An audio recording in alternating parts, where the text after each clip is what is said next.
I posted this comment. This is my other account. But yes, the people need to know about George Smith. So George Smith was from the wrong side of the tracks. He came from a literal slum on the edge of post-industrial London. And for my American audience, you need to understand the British class system, like, really fundamentally divided society in those days. Some would say still does. So you might want to look that up to understand the full context of this story, but George Smith was from the wrong side of the tracks.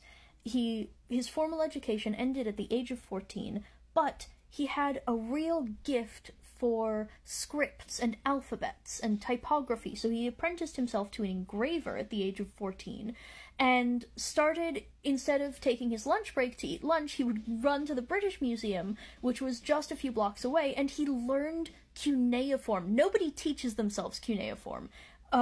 Cuneiform is an intentionally difficult writing system. It was created that way to preserve the scribe caste. Ironic how this whole story is about caste. But yeah, George Smith learned cuneiform on his lunch breaks.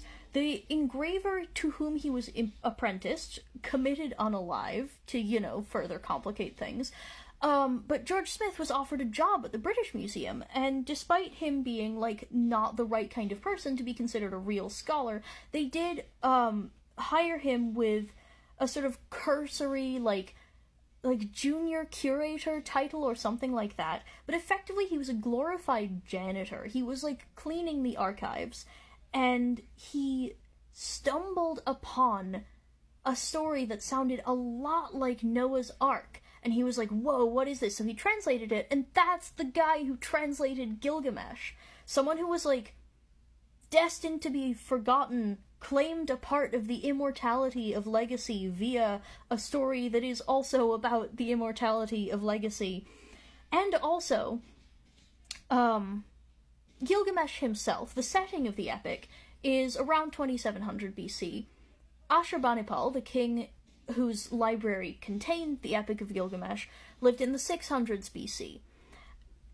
George Smith lived in the 1800s AD.